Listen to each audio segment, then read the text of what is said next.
يعني انا لا هتعصب ولا هشتم ولا هكسر ولا هضرب ولا اي حاجه. الاهلي مفركش مهرجل منعكش، اي حاجه عايز تقولها قولها. يعني بيراميدز الماتش اللي فات اتعادل وقلنا بينقط ولصالح الاهلي والكلام الكبير ده، بيفاجئك النهارده يسترب الذي يتحمل هذه المباراه بنسبه كبيره جدا. الاهلي بدأ بتشكيل عوده محمد الشناوي، يا اهلا بيك يا مرحب يا شنو. باك يمين احمد عيد، ياسين مرعي، جنبيه احمد رمضان باشا بيكهام، جنبيهم احمد بيك نبيل كوكا باشا. وسط ملعبك مروان عطيه، محمد بن رمضان وزيزو واشرف بن شرقي، وحط معاهم مروان عثمان، وحط عليهم كمان والله انا ما فاكر يعني، معلش انا اسف يعني. فانت بتلعب البنك الاهلي النهارده، مدرب البنك الاهلي الكابتن ايمن الرمادي مدرب متمرس في الدوري المصري كويس جدا، تمام، ومدرب كويس على فكره وعامل فرقه حلوه. بس في الحقيقه انت ساعدته كاهلي بالتشكيل والطريقه انه يعمل كده فيك النهارده. اولا بدات المباراه بدايه كويسه جدا بكوره في اول دقيقه من تريزيجيه كانت ان تسفر عن الهدف الاول. بعديها بتترد عليك كور غريبه، فاول ملوش 30 لازمه من ناحيه اليمين عند الباشمهندس احمد عيد بتتلعب. احمد عيد واشرف بن شرقي واقفين ما فيش اي حاجه، الراجل واقف في النص بينهم سبقهم والاثنين بيتفرجوا. وكذلك الشناوي ربما يتحمل جزء من الهدف، ربما يتحمله كله ما يتحملوش، بس على الاقل المحاوله. حاول يعني افرد دراعك، اعمل تراي، نبه اللعيب اللي قدامك. مفيش. لحد امتى هنفضل كاهلاويه بقالنا سنتين بندفع ثمن المجامله لمحمد الشناوي؟ انا واحد ضد مبدا الدور ده في حراسه المرمى تماما تماما. فالشناوي الكره بتتلعب، عمل بكتفه كده، نط دخل الجون في اول 12 دقيقه في المباراه. لو انا مش فاكر يعني صح، اول 12 دقيقه الجون في الدقيقه 12 سجله مصطفى شلبي وذهب الى جماهير الاهلي واحتفل بالكوس والسهم. الف مبروك يا عم مصطفى، وجول اول يعقد المباراه. الحقيقه الاهلي كان بيلعب بدون اظهره، يعني انت ما عندكش كوكا طبعا، ما فيش احمد عيد برضو ما فيش، تمام، وبالتالي ما عندكش كمان رابط في وسط الملعب نتيجه غياب الباشمهندس، يا رب يكون مبسوط ومرتاح، الباشمهندس امام عاشور، اللي انت ما تقدرش تنكر دوره في الاهلي. هو اللعيب الوحيد اللي بيقدر يعمل الحته دي، اللي يلعب 8 او 10 بقى ويلعب في وسط الملعب وينقل كوره ويمسك كوره ويروح. ما عندكش. محمد علي بن رمضان بعيد تماما عن مستواه، عجن. محمد علي بن رمضان يعني عجن السنين. مروان عطيه منهك ومهلك ومستهلك. زيزو خيرا فعل بالاصابه، لان هو كان محتاج يرتاح ويقعد صراحه، يعني مستواه بعيد جدا، فخيرا فعل زيزو ان هو يعني ايه اتصاب والف سلامه عليه. لكن اصابه زيزو طبعا بعكشت لك بقى الدنيا اكتر. هوبا نزل مين؟ ما انت ما عندكش حد بره 8، احنا عارفين كده من الاول. نزل حسين الشحات، فالشحات نزل هو مش عارف بيعمل ايه فين ازاي. حسين تريزيجيه عمالين يروحوا لبعض، حسين عند اشرف بن شرقي عمالين يروحوا لبعض، زحمه في الجبهتين بلا اي انتاجيه في الشوط الاول. فالشوط الاول زيرو، مفيش اي حاجه نهائي. اللهم مروان عثمان بيجري يلتحم يجتهد يحاول، الولد عنده طاقه وعنده حماس، لكن انت مش مستغله في اي حاجه. بينتهي الشوط الاولاني، بتدخل الشوط الثاني ما بيعملش تغييرات تروب، وفجاه بيفاجئنا. الاهلي طبعا كان ضاغط من الشوط الثاني على طول، 3 تغييرات، بيطلع مروان عطيه، بيطلع كوكا، وبيطلع انا بس عايز افتكر مين الثالث اللي طلع، احمد عيد. نزل هاني ديانج ونزل كاموتش المهاجم الجديد طبعا، بدايه الطله. تريزيجيه كان بيحاول كتير جدا، اي نعم عنده انانيه في المحاوله، يعني تريزيجيه اناني وعنده سنه انانيه، لكن يحسب له ان هو بيحاول. هو كان انشط لاعب في الاهلي الصراحه، راح كذا مره سدد وحاول الى ان سجل هدفه المعتاد بطريقته المعتاده، ويا رب نرتاح الار2 واعتلى صداره الهدافين مع ايجولا ب6 اهداف. طيب انا مش شايف يعني الاهلي ما كانش ليه شكل الشوط الثاني. حد يجاوبني مين كان بيلعب باك شمال؟ هل هو حسين الشحات؟ هل هو تريزيجيه؟ تريزيجيه كان فاتح الخط طول الوقت الناحيه الثانيه لقدام، فانت بتلعب الشوط الثاني كله بدون باك شمال، ويبدو ان ده احسن لانك انت كوكا وجوده زي عدمه. وعايز بس اسال والله يعني يستر بحاجه، يعني ايا كان مستوى يوسف بالعمري دلوقتي في اللحظه اللي احنا بنتكلم فيها دي، هو احسن من كوكا ايا كان هو مين. والله لو جبت كابتن ياسر ريان المعتزل من التسعينات ولعب هيبقى احسن من كوكا. الراجل لا بيرفع ولا بيعمل ولا بيقطع ولا بيباصي ولا ما اعرفش بيعمل ايه، يعني مش عارف. فربنا يعني يكرمنا في اليوم اللي نتخلص فيه من هذا الكوكا. الناحيه الثانيه احمد عيد نفس القصه، مفيش اوفرات، مفيش تغطيات عكسيه، حتى الكره اللي جات له شوطه اي كلام بعيد عن الجون تماما، مفيش اي حاجه خالص نهائي.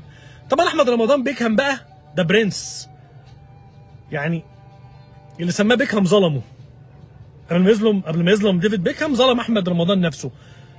يا جماعه ده مستوى سيء جدا جدا.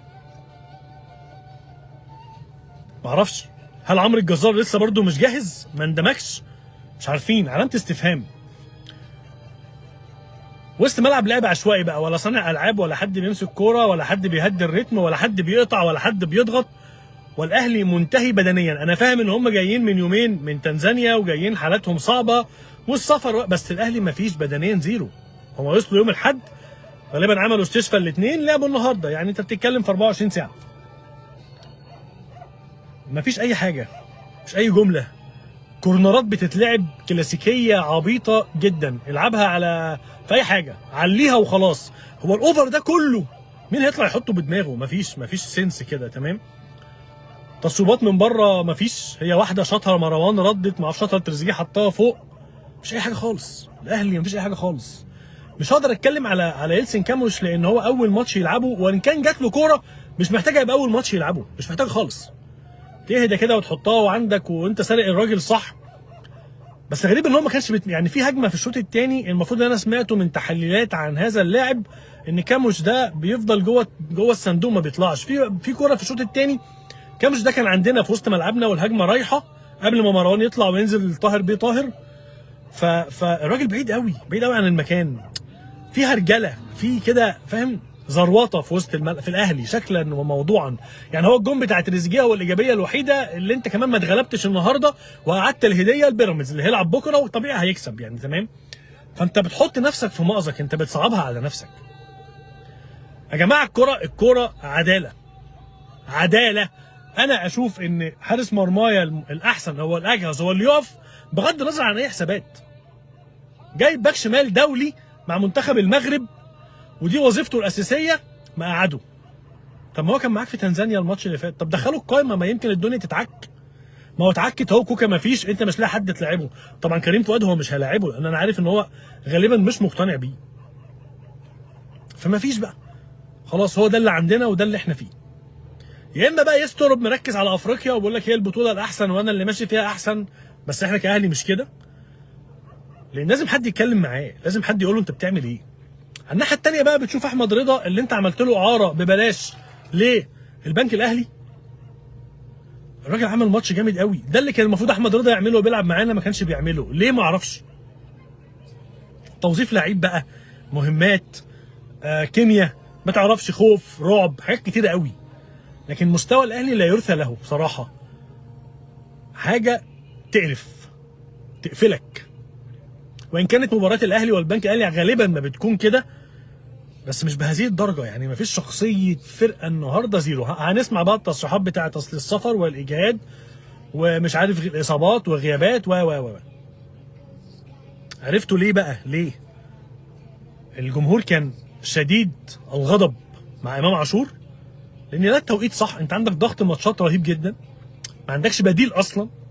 انت البدل اللي كانوا عندك مشيتهم سواء قفشه واحمد رضا، فما عندكش حد. الاهلي بلا اي شيء. اشرف بن شرقي مفيش خالص، شكرا. العاب غريبه واستلامات واروح في اماكن غريبه وقرارات غريبه، مفيش حاجه خالص. مباراه للنسيان ولكنها هتوجعك لان انت بتدي الخصوم هدايا وبتحط نفسك في ضغط. عداله الكوره لازم تبقى عادله، عادله في كل حاجه. اللي يستحق يلعب يلعب، اللي ما يستحقش عنه ما لعب، ولو زعل اكبر حيطه في النادي ويسلم عليها بدماغه، مفيش مشكله خالص، يمشي اسهل، ما بنقفش على حد. القادم ما اعرفش، ما عنديش يعني بصراحه. يعني انا كنت عايز ابدا بالعمري، وان بالعمري يعني زي ما قلت تحت اي ظرف من الظروف هو مستواه يكون احسن من كوكا. كنت عايز اتكلم على مصطفى قابيل، ده نجم اربيل العراقي. انا مش عارف ايه الخناقه دي يا جماعه عنه، ما جه اصلا، مش ناقصه، هو اصلا يجي مش هيلعب. واخيرا الكابتن اللي ايفونا لففه مرتين مع علي جبر. يا عم ما تبص في ورقتك، ما تقرفناش. طب بتقول اي كلام واي حاجات، واصل يعني ما تخليك بقى في نفسك. زهقتونا بقى، زهقتونا والله. يا عم بص في خيبتك، يعني مع حاجه تقرف. ما اعرفش ابراهيم عادل ايه. طب ابراهيم عادل انت بتتكلم لسه قدامك 6 شهور، ده لو هيجي يعني. انا مش عايزه اصلا يجي، انا مش عايز اللعيب اللي يطلع بره يرجع. ما يطلع بره، ما هو لما راح الامارات نسي الكوره، يطلع بره بقى ينفعنا في اي حته. ما كفايه بقى اوديه واجيبه واوديه واجيبه. لا ما عنديش مشكله ان انت اخر الموسم تقيم المحترفين كلهم وتمشيهم. كده كده ديانج ماشي. انا شايف ان بن شرقي ممكن نقول له شكرا بصراحه يعني. وممكن برضو محمد علي بن رمضان لو ما جابش فورمه ال6 شهور دول ولا 4 شهور دول، شكرا مع السلامه، اشوف له عرض في اي مكان. انا ما عنديش حاجه اسمها يعني اصبر عليك سنه، ما بقاش في هذا الوضع خلاص تمام. لا انا بدعم الاهلي وبشجع الاهلي وما بشجعش اللعيب. اللي عايز يمشي يمشي، واللي انت شايفه تعبان يمشي. كاموش ده ظبط ما ظبطش يلا مع السلامه. ده اللي عندي. لكن المباراه ما يتقالش فيها اكتر من كده يعني. ما اعرفش والله، مباراه صعبه وسيئه ويتحملها يسترب واللاعبين ومجلس اداره الاهلي، لان هم النهارده اضاعوا فرصه كانوا ممكن يضغطوا بيها على بيراميدز وعلى سيراميكا. لكن انت بترجع المكان او بترجع الوضع كما كان من الاسبوع اللي فات. يلا معلش، اشوفكم بقى ماتش يانج افريكانز على خير، وان شاء الله اللي جاي احسن. تصبحوا على خير.